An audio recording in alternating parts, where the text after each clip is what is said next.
morning to one and all. We had enough of talking in this session. So I want this session to be interactive one. I want my topic to get to you by every means, and that would be worth more than any publication I could get. Now, religion. I would like to give a very basic definition of religion, which we already have discussed. Many of our authors have discussed what is religion, but I want to give you very basic definition of religion. Religion is the basic identity of every human being. Like if you are born with religion. Religion is the basic identity. Even before you are born, you have a religion. So before you become Rajesh, Ronald, Rahim or Ranbir, you become Hindu, Muslim, Sikh or Isai. So that is the power of religion. Okay, I'd like to ask you a question here. What is Hinduism? Anyone? Or I'll just simplify the question. Do any one of you think that Hinduism is a religion? Anyone? Okay, so let me give a brief about Hinduism. What is Hinduism? Hinduism against the basic perspective about Hinduism, what goes, it's not. Hinduism is not a religion. Hinduism is a way of living. As stated by Supreme Court, opinion given by Supreme Court in Brahmachari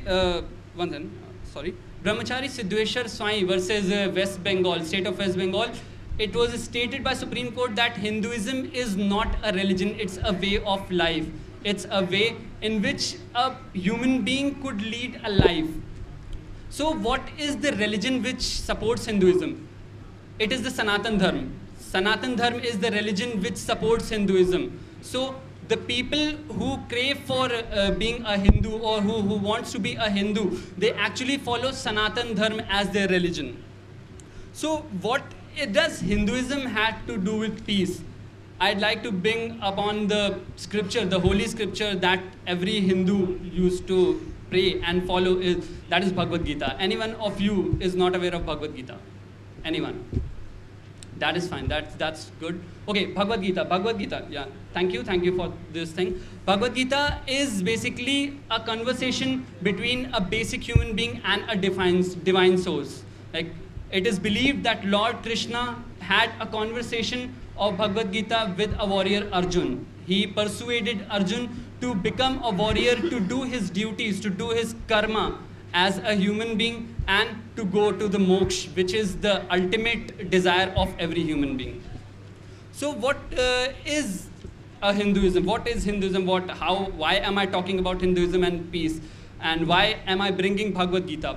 I'm bringing Bhagavad Gita because chapter 4 and chapter 5 of Bhagavad Gita totally talks about the harmony which is which can be brought about in the life of a human being. Like basically peace and harmony which can be attained through following certain methods and norms which are proposed in Bhagavad Gita. So what are these things? Chapter 4 and chapter 5 propose 3 ways. First, path of renunciation.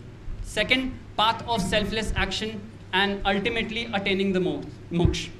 These are the 3 steps. What is renunciation? If anyone of you is not aware about renunciation, anyone?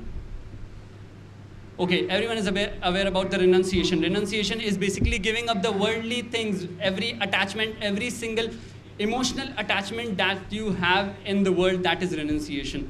Coming on to the selfless action. Selfless action is basically the giving up of the fruits of the action which you desire after doing every action. So how am I going to relate this Hinduism, that Bhagavad Gita, the big talks with the peace? Basically, when we talk about moksha, that is the desire of every person, every single human being. Moksha, when we talk about moksha, Bhagavad Gita sets 3 eligibility intellectual levels for the moksha. First, sattvic. Second, rajasic. And third, tamasic.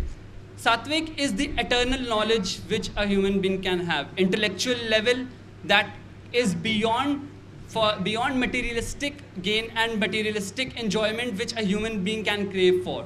Rajasic is the enjoyment which can be craved by the materialistic thing, basically acquiring property, acquiring any object which is mundane in this world, and anything which gives the pleasure by action. Basically, a human being desires for the result of his every action. And tamasic is the intellectual level where a human being loses all his conscience and only do what is beneficial for himself, thinking none about the society.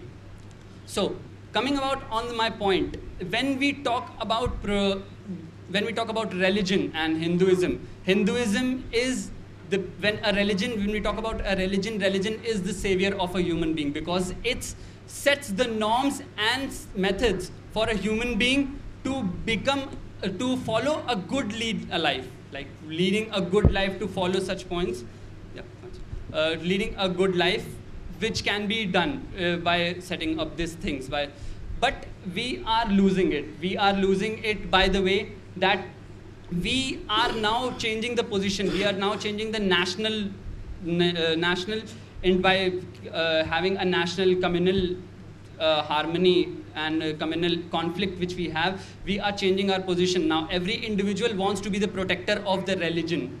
If we only be in our original position and let the religion, let the Hinduism be the protector and not the individual be the protector, we'll be our best position, that will be our best position, and we'll lead a life cycle that can be a peaceful life cycle, and there is no need for anyone to be, no need for anyone to protect any religion. There will be a peace in the society, there will be harmony in the society.